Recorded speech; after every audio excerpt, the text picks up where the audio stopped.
He pops this link up on Saturday, we got him.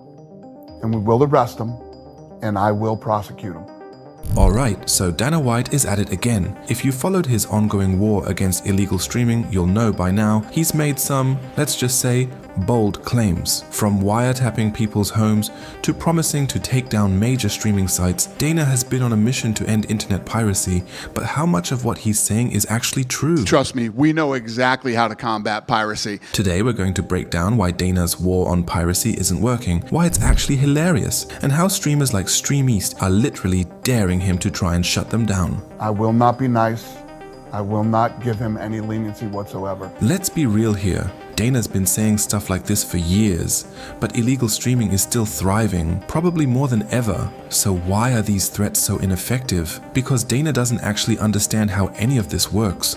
Here's the thing, when it comes to internet piracy, it's not as simple as just tracking down the guy pressing the stream button. These illegal streaming services are smart, decentralized, and have backup servers in countries that really don't care about US laws. You can't just take down one streamer and call it a victory. For every streaming site you knock down, 2 more pop up in its place.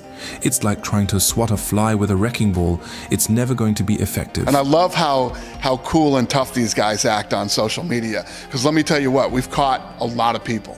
And let me tell you what they do. They cry and they cry. They cry and they beg not to be prosecuted and all this other stuff. So we just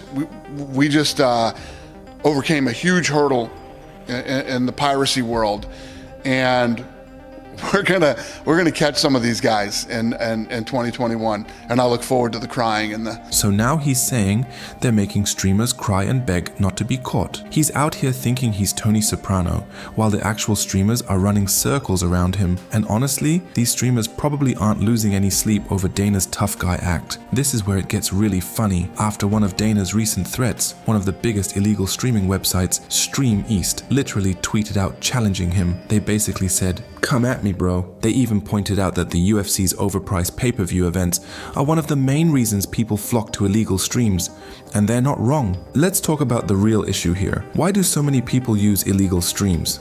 Simple, it's because paying $80 for a UFC event is out of reach for a lot of fans. And when you make your product that expensive, you're pushing people to look for alternatives. It's not about fans being thieves or criminals, it's about the fact that a lot of people simply can't justify spending that much money on every event. If Dana really wants to combat piracy, maybe they should start by looking at the UFC's pricing model.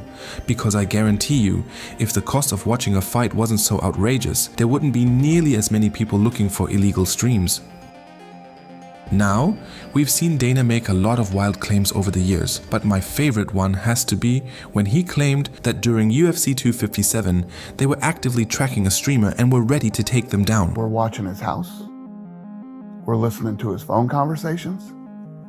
And when he puts up this, if he puts it up on Saturday, we got him. Let's be honest here, this is all just smoke and mirrors. He is just saying whatever he can to try and intimidate people, but the reality is he's completely out of his depth. You can't scare people off from streaming by making threats like this. And the fact that StreamEast, the biggest illegal streaming site out there, openly laughed in Dana's face and dared him to come after them says everything you need to know. To be fair, the UFC has made some progress in their fight against piracy. They've passed laws like the Protect Lawful Streaming Act and managed to get a few sites shut down. But here's the harsh reality. They don't have the manpower or resources to make a meaningful dent in illegal streaming.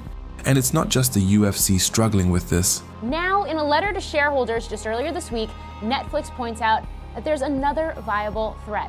Pirates. Even huge organizations like the NFL, NBA, and FIFA can't stop illegal streams.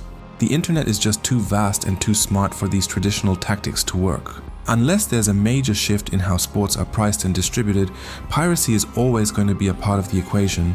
People are always going to find a way to get what they want for free, especially when the alternative is paying $80 for a single event.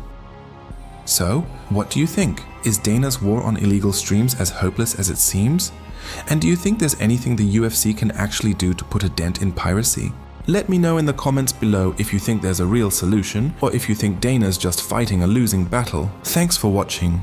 If you enjoyed the video, don't forget to like, subscribe, and hit that notification bell so you don't miss any future content. And if you want to support this type of content and get exclusive perks, consider joining as a channel member. Your support helps keep these videos coming. I'll catch you in the next one.